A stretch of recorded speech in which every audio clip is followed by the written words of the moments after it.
ودي كده كل المنتجات اللي انا المفروض هقول لكم ازاي انا عملت لشعري افضل هير كومبو، وحرفيا نجح مع شعري. جمعت لكم هنا كل المنتجات اللي انا استخدمتها وغيرت شعري، شبه ما قلت لكم في الفيديو بتاع اللي هو افضل منتجات جربتها في 2022 فاكرين، وقلت لكم ان انا عملت هير كومبو لشعري وكان حلو جدا. وحرفيا انا ما وصلتش للهير كومبو ده غير بعد يعني تجارب كتير قوي، واخيرا فهمت ازاي ان انا اتعامل مع شعري. فانا النهارده هقول لكم كل الخطوات اللي انا مشيت عليها وكل الستبس اللي فرقت جدا جدا في شعري. فلو فعلا انت عندك هيشان او تلف او عندك جفاف في شعرك او حاسه في اي مشكله ايا كانت ايه هي في شعرك، انا النهارده هقول لك انت ازاي تعملي روتين صح لشعرك من البدايه للنهايه. يا ريت اللي ما اشتركش في القناه لغايه دلوقتي بيتفرج عليا بعد اذنكم اشتركوا وتعملوا لايك للفيديو ده، علشان اللايك هيساعد ان الفيديو ده يوصل للناس اكتر، وكمان دي حاجه هتبسطني جدا. انا نوع شعري مختلط، يعني في اجزاء فيه دهنيه وفي اجزاء فيه جافه، بروتين عالي وبروتين منخفض والكلام ده. انا مش بؤمن بالموضوع ده، بس هقول لكم تعقيب عليه في اخر الفيديو لما نيجي نتكلم على حمام الكريم، فخليكم مستنيين لغايه الاخر هتعرفوا حاجه مهمه عن الموضوع ده. اول خطوه مهمه قوي معانا جوه البوكس ده وهو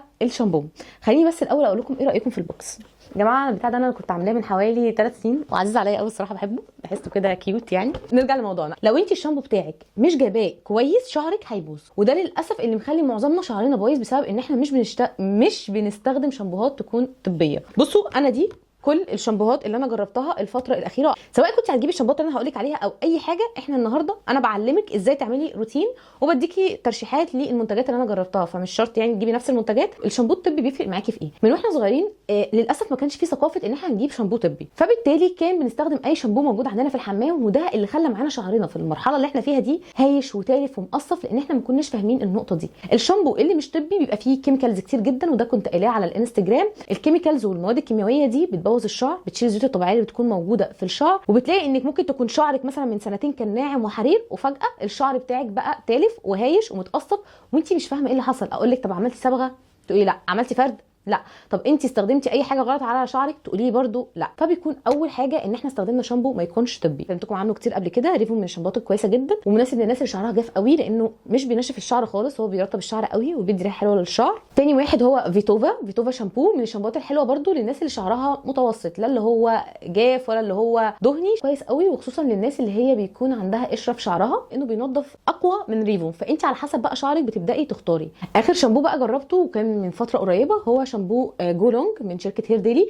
الشامبو ده يا جماعه برده من الحاجات الكويسه لو انت عايزه تنظفي شعرك كويس، مش بيخليه طبعا ناشف شبه الشامبوهات اللي هي فيها سلفيت ويكون بتقطع. الشامبو بتستخدميه من 2 ل3 مرات في الاسبوع، وده انت هتكرريه على حسب احتياج شعرك. شعرك جاف قوي مثلا هيبقى 2 مرات، شعرك دهني او مختلط هيكون 3 مرات في الاسبوع. نقطه بقى مهمه قوي وتركزي معايا فيها، الشامبو بيتحط على فروه الراس وبنعمل مساج لفروه الراس، مش بنحطه على اطراف الشعر من جوه. كده كده واحنا بنغسل الشعر هينزل الشامبو على باقي الشعر فهينضفه معانا. في الروتين انا عملته لشعري كنت بغسل شعري 2 مرات بقى بالشامبو الطبي اللي هو ما فيهوش سيليكون ولا سلفيت ولا بارابين، واجي بعد اسبوعين اغسل شعري بشامبو فيه سلفيت اللي هو دنسياج بتاع دوكري. ده الشامبو ده فيه سلفيت وبينشف الشعر جدا، بس هو بينظف الشعر كويس قوي، ودي حاجه انا ببقى محتاجاها. ليه؟ لان السلفيت اللي مش موجود في الشامبوهات الطبيه مش بيخلي ان الشعر ينضف كويس. وفي منتجات احنا بنستخدمها بيكون فيها سيليكون، بيكون فيها كيميكالز او مواد معينه مش بتتشال غير بالسلفيت. فالخطوه دي اوعي انك تنسيها. انا مش بقولك هاتي دنسياج بتاع دوكري انك تجيبيه، بس هو من الحاجات الكويسه اللي بتنضف الشعر كويس. اي شامبو بقى عندك في البيت اللي انا بقولك ما تستخدموش، لا استخدميه بس مره واحده بس كل اسبوعين. تاني خطوه مهمه قوي ولازم تعملوها في الروتين لو انتوا عايزين توصلوا للبيست هير كومبو لشعركم، وهي حمام الزيت. هنا في شويه زيوت كده هكلمكم عنها، بس مبدئيا ليه حمام الزيت مهم وليه حمام الزيت اهم كمان من حمام الكريم من وجهه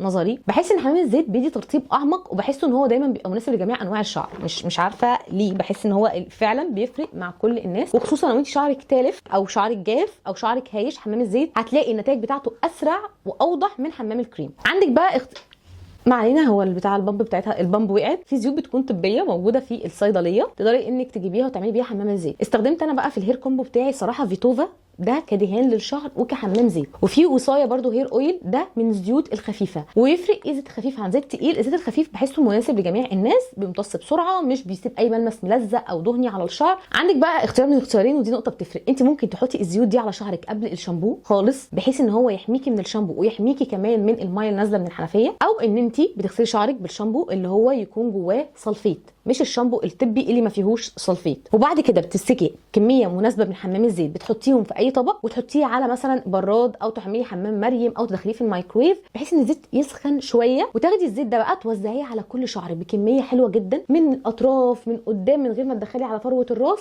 كميه كبيره. وبعد كده بتاخدي صوابعك وتعملي مساج لفروه الراس بالزيوت اللي موجوده في صوابعك. بتسيبي الزيت اقصى مده على الشعر ساعه ونص، مش اكتر من كده، ولا تنامي بالزيت ولا انك تسيبيه 3 4 ساعات ولا الكلام ده كله. وبعد كده بتقومي شاطفه شعرك بالشامبو الطبي، وبعد كده تحطي بقى البلسم او حمام الكريم بتاعك. الخطوه دي بتعمليها مرتين في الاسبوع او مره طبعا على حسب نوع شعرك. طيب انت ما عندكيش الامكانيات انك تجيبي زيوت جاهزه من الصيدليه مثلا، شايفه ان هي سعرها غالي، مع اني دايما ببقى شايفه ان الزيوت دي اوفر من ان احنا نجيب زيوت فردانيه، لان يبقى فيها كميه كبيره جدا من الزيوت كمان محطوطه بنسب حلوه ان احنا نقدر نستخدمها. فهتعملي ايه بقى يا ستي؟ هتقومي جايبه زيوت فردانيه. من احلى الزيوت اللي انا اقدر ارشحها لك تعملي بيها خلطه كحمام زيت، زيت السمسم، زيت الجوجوبا، زيت الارجان لو انت مقتدره وقادره انك تجيبيه لان هو غالي شويه الزيت الاصلي. بعد كده زيت الجرجير، وتحطي عليهم شويه زيت روزماري، وادعي لي بقى بسبب زيت الروزماري ده علشان هيعالج معاكي لو في تساقط وهينبت معاكي بيبهير في الفراغات.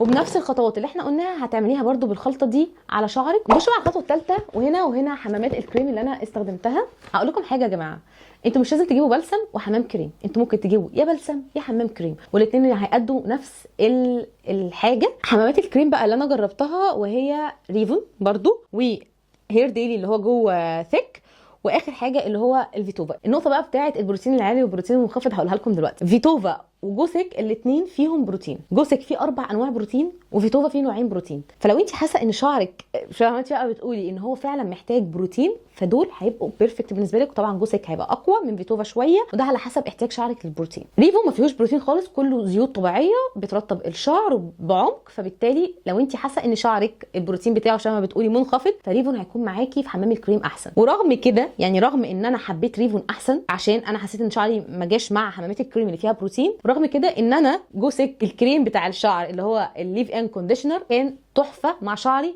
وبرده فيه بروتين. وعشان كده انا بقول لكم هي نقطه البروتين دي مش نقطه اصلا علميه صحيحه، وعشان كده تاني بقول لكم ان التجربه هي بتكون خير دليل. يعني سبحان الله نفس المواد الفعاله في الاثنين، بس انا الكونديشنر اللي بيتغسل ما كانش احسن حاجه مع شعري، والليف ان كونديشنر كان احسن منه مع شعري. خطوه حمام الكريم او البلسم دي بتعمليها بعد الشامبو على طول، بعد ما نشطفه وبنسيبه لمده 5 دقائق، وبعد كده بنشطفه، وده برده بيساعد ان الشعر معانا يترطب. دي خطوه اساسيه بعد الشامبو. التركيه الاخيره ازاي انا نظمت الكومبو لشعري، لان هو في حاجه كده خدعه انا عملتها دي هقولها في اخر الفيديو. بعد ما تطلعي من الشاور انت محتاجه تدهني شعرك بحاجه، ما تسيبيش شعرك كده، ادهنيه باي حاجه عندك في البيت. جربت هيبتا بنسينول كريم كان كويس مع شعري، في ناس جا معاها وناس لا، بس انا كان حلو قوي مع شعري الصراحه وسعره مش غالي. وكان جوسك برده حلو قوي قوي مع شعري. على فكره دي تاني علبه، قلت لكم في الفيديو بتاع نهايه السنه ان انا هجيب علبه تانيه، وجبت علبه تانيه لان هو حلو قوي مع شعري. ده كريم معالج، يعني جوسك مش هيديكي لمعه مثلا في شعرك بعد ما تطلعي من الشاور والكلام ده كله، بس فعلا هيرطب شعرك وهتحسي ان الهشام نايم. وفيتوفا برده اويل ده ممكن تدهنيه على شعرك لان هو زيت خفيف جدا وبيمتص بسرعه من الشعر. ممكن تجيبي زيت جوجوبا بس وتدهني بيه شعرك وتدهني بيه الاطراف، ما تدخليش على فروه الراس. يبقى المهم انك بعد الشاور لازم تدهني شعرك باي حاجه متاحه بالنسبه لك انك تستخدميها. الكريمات والزيوت والحاجات دي كلها محتاجه منك انك تجربي كتير. يا جماعه الكريمات اللي هي بتكون ستايلنج كريم او الكريمات اللي احنا بنستخدمها للتسريح بتكون نتائجها مؤقته، لازم كل يوم نستخدمها على شعرنا. كده انت بتكوني عملتي كل الروتين اللي الناس بتبقاش عارفه ازاي تعمل روتين صح للشعر. هما بيكونوا خطوات بسيطه، شامبو بلسم او حمام كريم، حاجه تدهني بيها شعرك كل يوم علشان شعرك يكون احسن، ما يبقاش فيه الهيشان اللي موجود. واخر حاجه انك تعملي حمام زيت لشعرك باستمرار. الهير كومبو بتاعي بقى اللي انا عملته وازاي رتبت المنتجات وايه اللي انا حسيته فرق معايا، ان انا لما بدهن شعري كل يوم مش بدهنه بمنتج واحد، بدهنه بمنتجين. يعني بالنسبه لي انا كان اساسي معايا بستخدم كريم جوسك ده اساسي، وبستخدم معاه بقى حاجه من الثلاثه دول، يا اما احط قبله زيت فيتوفا، يا اما احط بعده سيرم يا ريفون يا سيرم سيناتور. وده اللي انا حسيته فرق جدا جدا مع شعري. كنت بحس ان هو بيعمل لوك للمويه. يعني انا لما بحط الزيت على شعري واسيبه شويه وبعد كده اقوم حاطه الكريم،